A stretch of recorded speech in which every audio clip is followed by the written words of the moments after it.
I just realized that if I do one more video, I will be at 300 videos for the year. And that's the period of June 7th, 2016 to today's the 6th of 2017. So it'll be 300 before the 7th, and then that's including the 9 videos I did on the 7th and 8th. But then if I subtract those videos and move the year date to the 20th, I have 12 more days to make 9 videos. So I have a couple anniversaries for myself, and maybe I'll try to include a little celebration video I made as a joke. When was it? I don't know when it was exactly, but it's just kind of silly, and this could be celebrating the 1 year of self-dialogue, the first 1 year mark. I have 3, and also celebrating coming off meds. So I'll make a little video to myself, but I'll probably edit it tomorrow. I always try to edit the video the same day because sometimes if it goes up into the cloud and it's a big video, it's hard to get out of that damn cloud.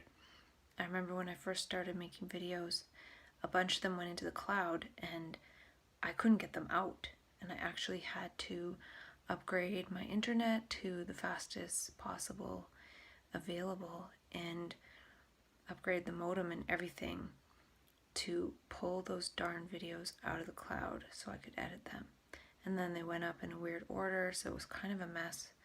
So yeah, this process definitely requires a certain capacity of technology to be able to translate it. But I will chance it and edit it tomorrow. And I just finished editing my 2 videos that I made earlier, and I made a lot of different extrapolations of varying topics. And one thing I saw was this really cool bluebird that I like here. He ate a little bumblebee, and I was thinking that bumblebee is typically a very useful insect, as we see in our brains, and the bird ate this very useful bumblebee that might have pollinated thousands upon thousands of flowers and made all this honey and participated in its colony, and it was a part of this larger thing, and the bird just came along and just ate it. Well, actually he put it in his mouth, and I think he was taking it back to one of his young, growing into adult bird offspring. And so this insect and all this useful work it could have done was translated into a very temporary and transient meal for one little bluebird. So all the bee's work it would have done is now transformed into some energy and fuel for cells and maybe cell division of this growing bird. And I was thinking about how if it would have eaten an uglier insect or something that is seemingly less useful than a bee, it might have been a different experience for me to watch. So it made me question this whole usefulness and value thing. According to the bluebird, it was just another bug and it was just food.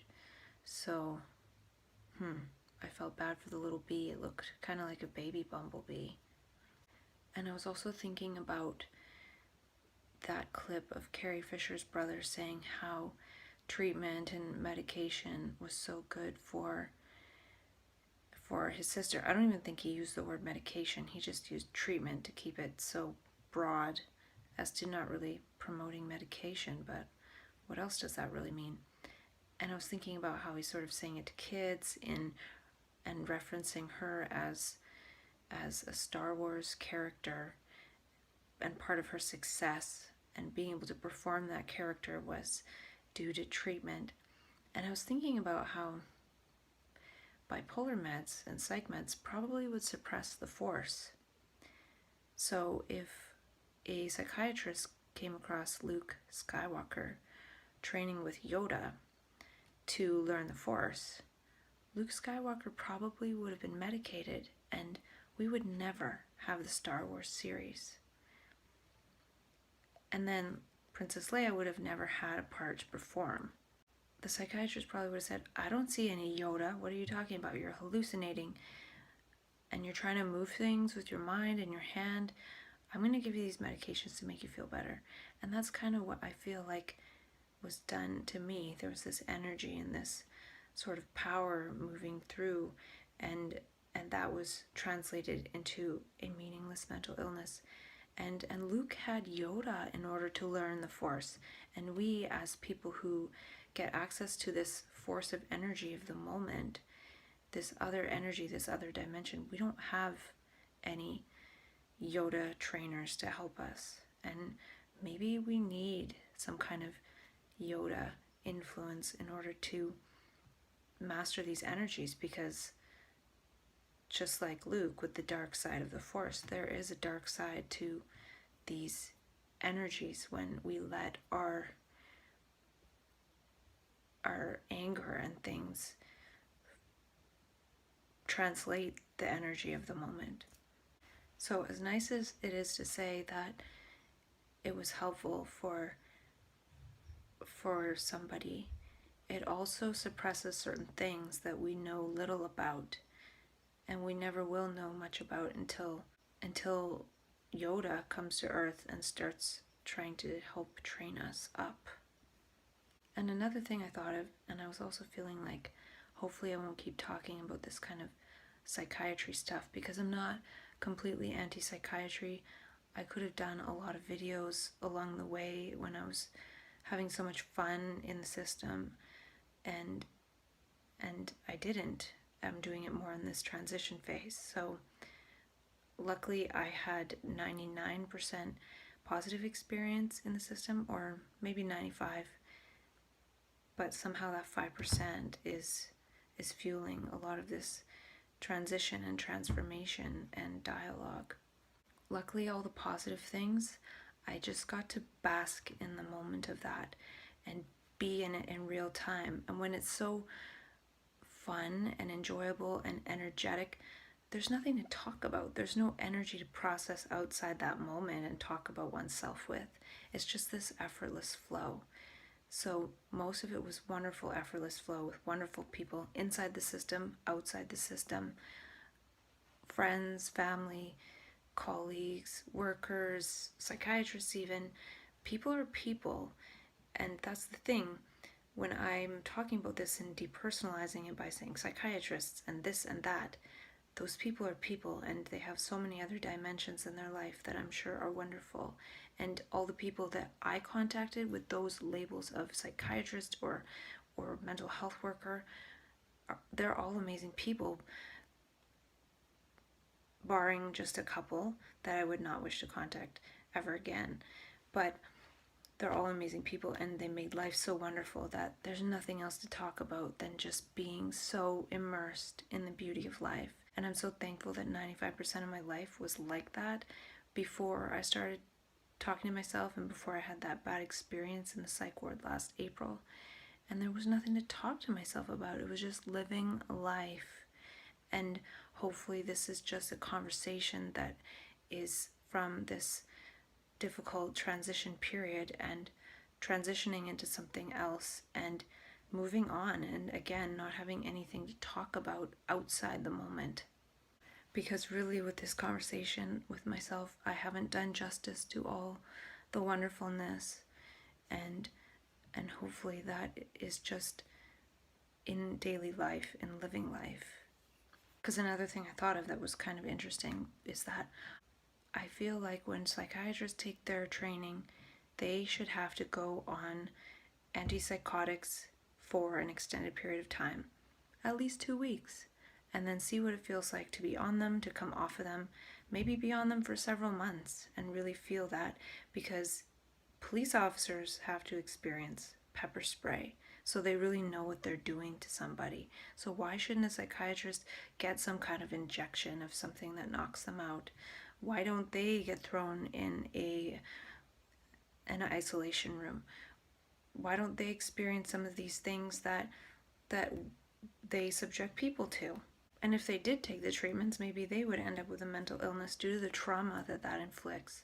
So even if somebody comes in traumatized and doesn't necessarily have a mental illness, with the way they're received and medicated and treated, as in treated badly, that's enough to induce or put a person over the edge of trauma, past the point of no return, into the category of being labeled with a mental illness.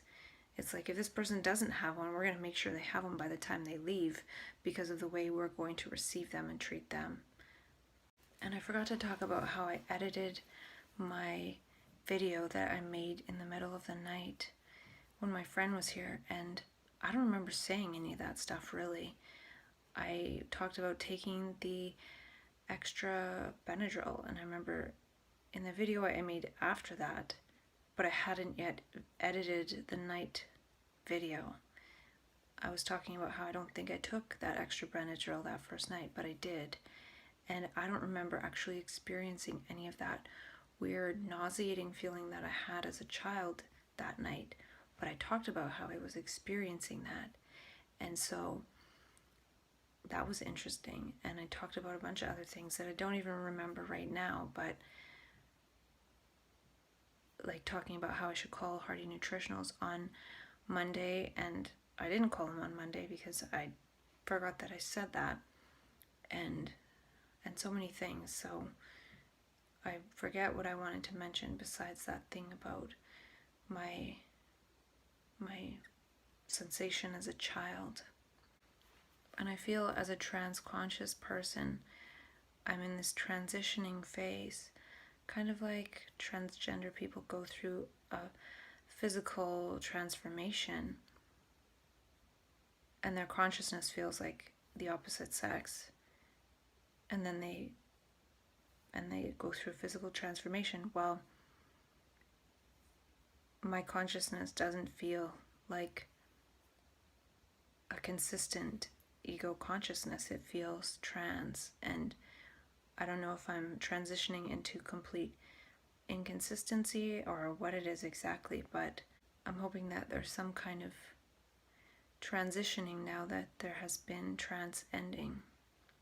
And in terms of how we're received in the psych ward, I don't feel like anything should be done to us, because if somebody's been through any kind of trauma, it's likely because something was done to them.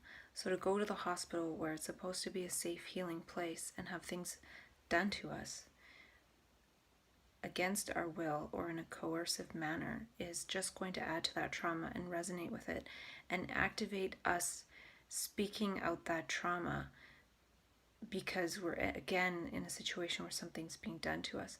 And so really it might not be a symptom of any kind of mental illness. It could be speaking as the moment of past trauma, because something again is being done to us and we're afraid.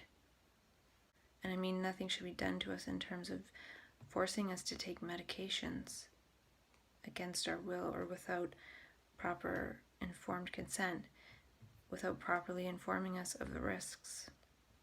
And I noticed in the last two videos when I was talking, I sounded a little bit like I chose to take medications, when I never did choose. I was forced to take them in the hospital, and then I was stuck on them by the time I left 6 weeks later.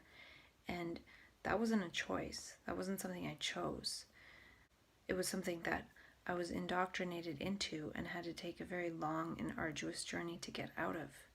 So any languaging around I chose to take meds, even though in a way I did choose to take them and go through this long, drawn-out process, and I'm glad that I did because of all that I've learned, but it's not something I would have chosen for myself. It's not something I wanted. It's not something that was a good thing in a way, but in a way, by taking that thing that I didn't want, that was not good for me, it created a lot of good things in my life. Good people, good supports, and everything. So in a way, it was good for the time. So maybe I fear a little bit losing the good that was created through going through a process I didn't want, and I could have resisted, but I didn't. I never did resist it. I guess now, since it hasn't been going as smooth the last 2 years, it's been creating this want to not be in that anymore because it's not helping, and the risks of that kind of help are outweighing the benefits. It was more of a trap, and having to move out of it slowly and choosing to go out of it slowly as opposed to just resisting it and throwing it away and maybe ending up on the streets or something. So that's my short 300th video, my June 7th anniversary 300th video, and I will keep going and edit this tomorrow.